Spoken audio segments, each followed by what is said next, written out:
గౌరవ ప్రధానమంత్రి నరేంద్ర మోడీ గారి ఆశీస్సులతో అలాగే మన ముఖ్యమంత్రి నారా చంద్రబాబు నాయుడు గారి ఆధ్వర్యంలో ఉప ముఖ్యమంత్రి పవన్ కళ్యాణ్ గారి సహకారంతో అలాగే మా యువ నాయకుడు భవిష్యత్ నాయకుడు ఐటీ శాఖ మంత్రులు విద్యాశాఖ మంత్రి నారా లోకేష్ గారి ఆలోచనలతో కూటమి ప్రభుత్వం ఏర్పడి 2 ఏళ్ల కాలం పూర్తి అయిన సందర్భంగా ప్రజల్లోకి వెళ్ళాలని అంటే మేము చేసిన డెవలప్మెంట్స్ ఏవైతే ఉన్నాయో మేము ఏవైతే సంక్షేమ కార్యక్రమాలు చేసామో ఇవన్నీ ప్రజల్లోకి తీసుకెళ్లాలని చెప్పేసి ఈ కార్యక్రమం ఏర్పాటు చేయడం జరిగింది. ముఖ్యంగా భోగాపురం ఎయిర్పోర్టుకి ఎర్ర బస్ అయినా వస్తుందని కామెంట్ చేసిన జగన్మోహన్ రెడ్డి ఈరోజు ప్రపంచ ఎయిర్పోర్ట్లలోనే నంబర్ 1గా దిద్దబోతున్న ఎయిర్పోర్ట్ అది. అంటే మా ముఖ్యమంత్రి నారా చంద్రబాబు నాయుడు గారు ఏ కార్యక్రమం పట్టుకున్నా కానీ అది ప్రపంచంలోనే నంబర్ 1గా నిలిచే పరిస్థితి మీరు చూశారు. ఇప్పుడు విశాఖపట్నంలో గూగుల్ సంస్థ తీసుకొచ్చారు. 1,50,000 కోట్ల పెట్టుబడులు ప్రపంచం మొత్తం విశాఖపట్నం వైపు చూసే విధంగా ఈరోజు గూగుల్ పెట్టుబడులు పెడతా ఉంది. క్రెడిట్ షోర్ అనేవాడు జగన్మోహన్ రెడ్డి. ఎక్కడ ఏం దొరుకుతుందా లేకపోతే ఎక్కడ ఓపెనింగ్ జరుగుతున్నాయా దాని వెనకాల నేను ఉన్నానని చెప్పేసి క్రెడిట్ షో చేసుకునేది జగన్మోహన్ రెడ్డి. కానీ మా సిబిఎన్ అంటేనే ఒక బ్రాండ్. ఆ సిబిఎన్కి అవసరం లేదు. సిబిఎన్ గారు ఎప్పుడు నేను తెచ్చానని ఎప్పుడు చెప్పలే. ప్రజలు చెప్తున్నారు, ప్రభుత్వాలు చెప్తున్నాయి. ఈరోజు భోగాపురం ఎయిర్పోర్టు భారతదేశంలోనే నంబర్ 1 స్థాయికి తీసుకువెళ్లే విధంగా ఈరోజు ప్లేస్ అయితే ఏమి, తర్వాత ఎయిర్పోర్ట్ నిర్మించడం అయితే ఏమి, ఇవన్నీ ఫస్ట్ ఇయర్ ఒకటే 60 లక్షల మంది ఆక్యుపెన్సీ ఉంటుందని చెప్పేసి ఎక్స్పెక్ట్ చేస్తున్నారు.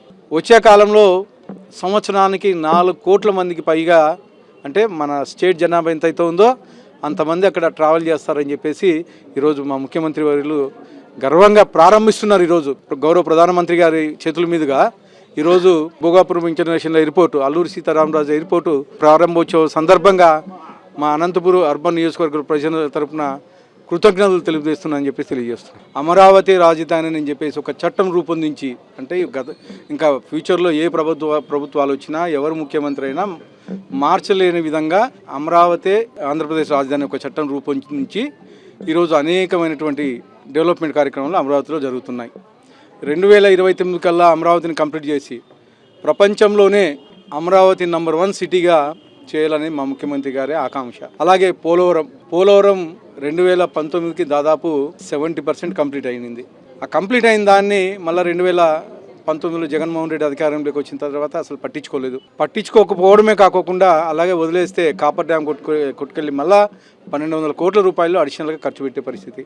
మళ్ళీ 2024లో అధికారంలోకి వచ్చిన తర్వాత పోలవరం వచ్చేసి ఆంధ్రప్రదేశ్కి వెన్నెముక లాంటిది. అలాంటి పోలవరంని మళ్ళీ ఈరోజు 2027 కల్లా గోదావరి పుష్కరాల లోపల కంప్లీట్ చేసి జాతికి అంకితం చేయాలని మా ముఖ్యమంత్రి గారి కృషి.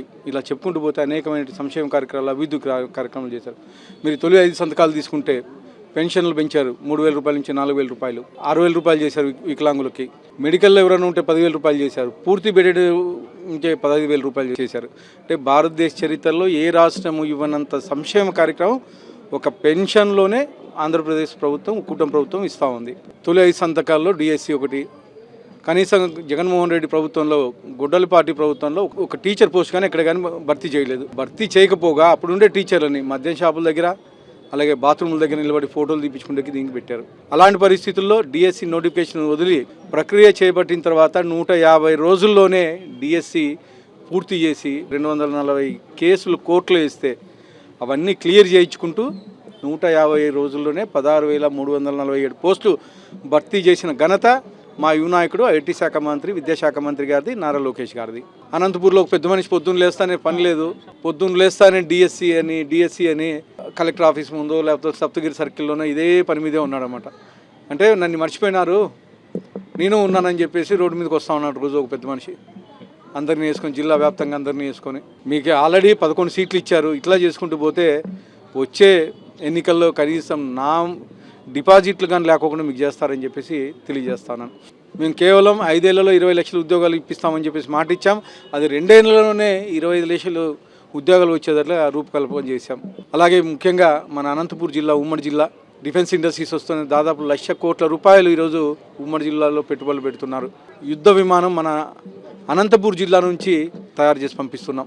ఇవన్నీ కేవలం ఎన్డీఏ కూటమి ప్రభుత్వం చలువ, మా ముఖ్యమంత్రి నారా చంద్రబాబు నాయుడుకి చలువ అని చెప్పేసి సిబిఎన్ బ్రాండ్ అని చెప్పేసి తెలియజేసుకుంటూ ధన్యవాదాలు చెప్తున్నాను.